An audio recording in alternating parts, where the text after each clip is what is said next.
Innis Will Ministries International presents Stories for My Grandson. Hi, grandson. Grandma has a story for you. Are you ready? Let's go. Well, way back in the Bible days, there lived a man named Moses. Now, remember last week we talked about Moses, how he went from uh, just Hebrew boy to Prince of Egypt and then fugitive. So Moses was on the run because he killed an Egyptian man, and he knew he was going to be in trouble. So he ran, and he ran to a place called Midian. And at this place, he met a family, and he fell in love, and he married a woman named Zipporah and had two children. Well, he was out with the flock, and God came to him in like a burning bush, and he spoke to him. It was like a fire that didn't burn anything, but it was still a fire. So it didn't burn the bush up, but it was a fire. And so God spoke to him, and he let him know, like, you're going to lead my children out of captivity in Egypt.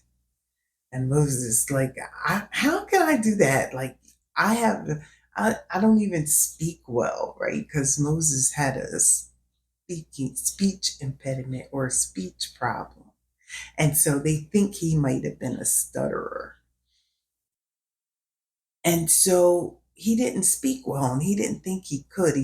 God is like, look, I will give you the words and put them in your mouth. But Moses was so um, insecure about his speech that God's like, all right, we can use your brother Aaron. And so Moses goes, so God sends him to Pharaoh. And Moses goes to Pharaoh, and he's like, look, I need, no, God needs for his people to do a sacrifice to him. And they need to leave for like 3 days out in the wilderness. And so Pharaoh's like, no, no. And so God sends a plague into the land, like frogs or something, frogs or fleas or something. And so everybody, all the Egyptians were inundated by these frogs. And so this happens like 10 times until finally, Pharaoh's, it got so bad where um, God told everybody, all the children of Israel, that they had to paint their doorposts with lamb's blood. And whoever did not do it, whoever did not comply with God's request, lost their firstborn. And so everybody in Egypt lost their firstborn, everybody but the children of Israel. And so Pharaoh was so grieving. He was like, just go, just take your people and go. And so they're leaving, right?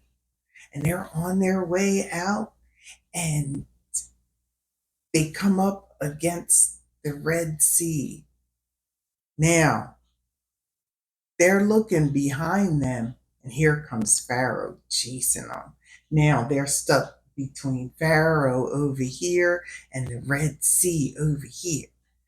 And so Moses raises his staff, and the Red Sea opens, and all of the children of Israel were able to cross on dry land.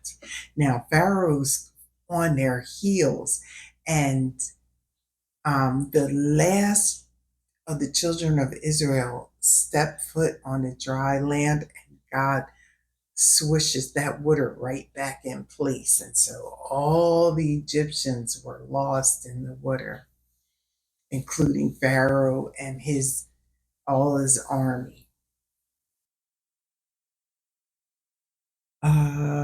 And so God sends the children of Israel on their way into their promised land. But the whole time they whined and complained, and they were like, "What did God bring us out here just so we could die of thirst?" They're so extra and dramatic. But God provided water, God provided food.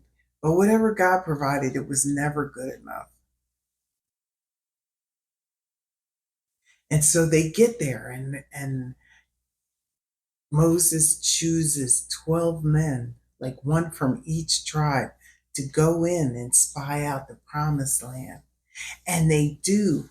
And 10 of them come back with a, well, first of all, they come back with these giant grapes like the size of my head. And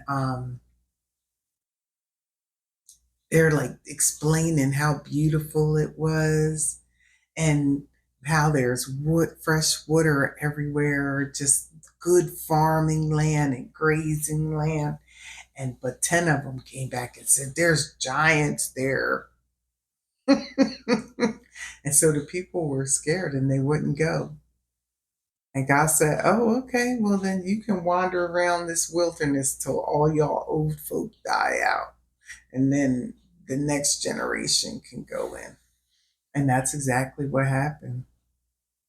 Now, God gave Moses some instructions and he didn't follow them all the way.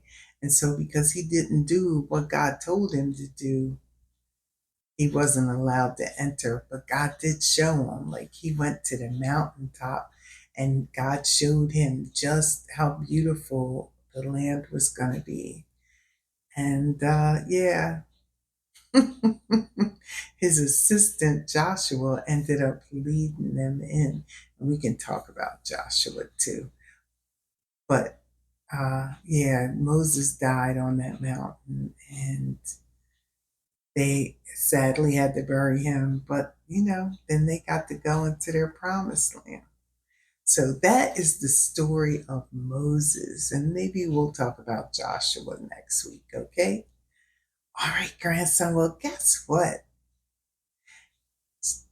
Grandma loves you, but Jesus loves you more. And join us again next time when In Its Will Ministries International presents Stories for My Grandson.